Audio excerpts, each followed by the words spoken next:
وہ بھی ان کے ساتھ، کافروں کے ساتھ، مخالفین کے ساتھ چل پڑی تھی، تو جب اس نے پیچھے مڑ کے دیکھا تو پتھر اس کے سر پہ بھی لگا اور وہ وہیں ڈھیر ہو گئی، مر گئی۔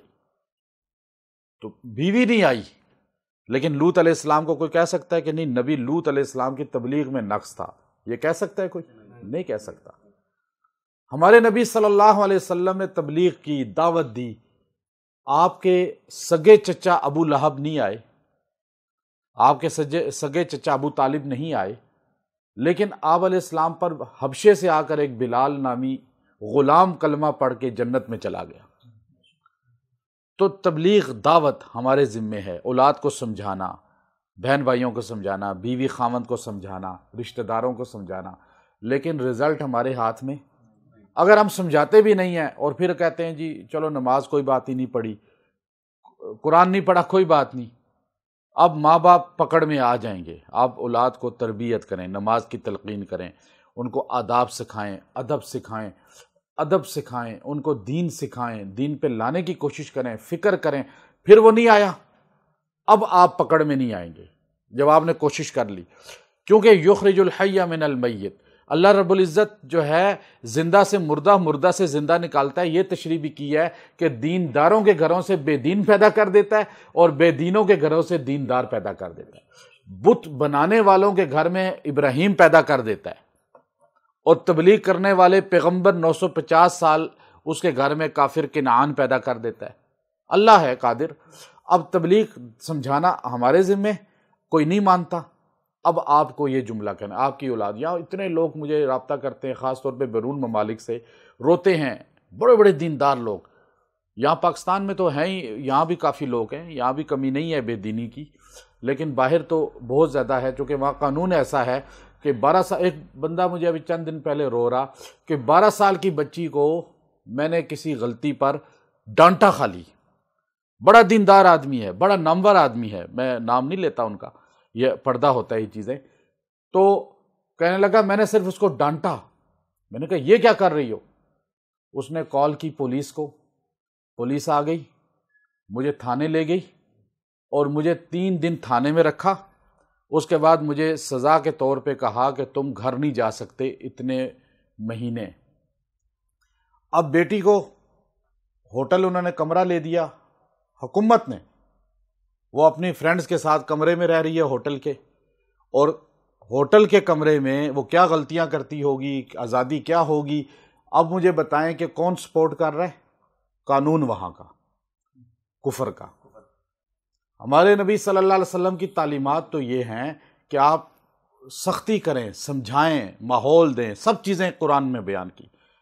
اب آپ دیکھیے کہ وہاں پر اب وہ رو رہا ہے، اتنا بڑا عالم ہے، کہتا ہے جی میں کیا کروں، میرے پیچھے یا دنیا چلتی ہے، میری باتیں سنتی ہے، اور میں اب بے بس ہو گیا ہوں، کیونکہ قانون بھی کافروں کا۔ اچھا پھر بچوں پہ جو اسکول کالج کا ماحول ہے وہ بھی انہی کا رنگ چڑھا ہوا ہے۔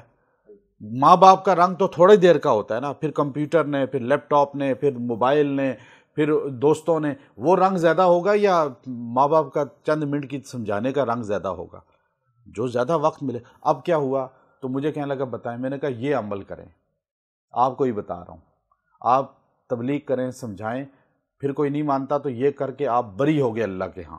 وہ کیا ہے؟ سورہ یونس کی آیت آخری ہے، سیکنڈ لاسٹ آیت ہے سورہ یونس، تقریباً آخری آیت، جملہ نبی والا جو اللہ نے اپنے نبی صلی اللہ علیہ وسلم کو دیا، ان سارے نبیوں کو تقریباً دیا، اور وہ جملہ جامع ہے۔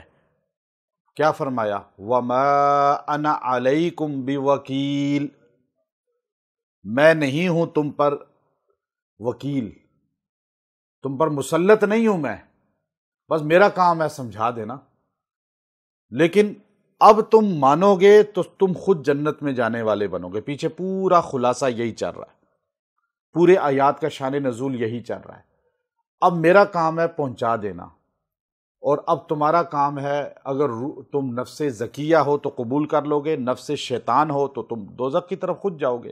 میں نے اپنا کام چھوڑا نہیں ہے، میں نے اپنا والد بن کے بھی، بھائی بن کے بھی، بیٹا بن کے بھی، باپ جو ہے شوہر بن کے بھی، میں نے ہر طرح اپنی ذمہ داری پوری کی ہے، پھر یہ جملہ کہے. یہ نہیں کہ ذمہ داری پوری نہیں کی اور یہ پڑھنا شروع کر دے. اپنی ذمہ داری پوری کرے 4 رشتوں کے، پھر بیوی ہے وہ بھی یہی کرے. اب کیا کہے؟ سارے پڑھ لیجئے آیت. وَمَا أَنَا عَلَيْكُمْ بِوَكِيلٍ وَمَا أَنَا عَلَيْكُمْ بِوَكِيلٍ. کتنا مختصر جملہ ہے، یاد ہو گیا نا سب کو؟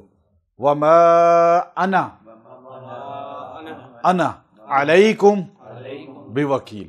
میں نہیں ہوں تم پر وکیل، تم پہ چوکیدار تو نہیں ہوں میں کہ زبردستی تمہیں لے کر آؤں. میرا کام ہے تمہیں سمجھا دینا، بتا دینا. اب یہ 70 بار جملہ آپ 40 دن تو پڑھیں. اگر آپ کا کوئی نہیں قبول کرتا، اس کو پلا بھی دیں دم کر کے، تو وہ اللہ اس کو لے بھی آئے گا، اطاعت کی توفیق دے دے گا، نہیں تو آپ کو بری کر دے گا. آپ یہ جملہ اپنی ہر طبقے کے لیے جو آپ کی نہیں قبول کرتا، آپ یہ پڑھیں 70 بار، اور اس کو 40 دن پڑھ کے پھر آپ چھوڑ دیں شک. اس کے بعد تھوڑا تھوڑا پڑھتے رہیں، روز پڑھیں، 3 بار پڑھ لیں، 7 بار پڑھ لیں. آپ اس کو پڑھ لیں گے، آپ اللہ کے ہاں بری ہو جائیں گے. اور اکثر ایسے ہوتا ہے کہ کوئی آپ کے سامنے رشوت لے رہا ہے، دھوکہ کر رہا ہے. اب دیکھیں نا کہ گناہ ہوتے ہوئے دیکھے اور بندہ نہ روکے، گناہ گار ہے نا. لیکن آپ یہ جملہ ایک بار بھی پڑھ لینا یوں دیکھ کے کوئی غلطی کسی کی، تو اللہ رب العزت آپ کو اس گناہ سے دور کر دیں گے. یعنی آپ پکڑ میں نہیں آئیں گے کہ تم نے دیکھا اور روکا نہیں. وَمَا أَنَا عَلَيْكُمْ بِوَكِيلٍ. اللہ عمل کی توفیق دے. وآخر دعوانا ان الحمدللہ.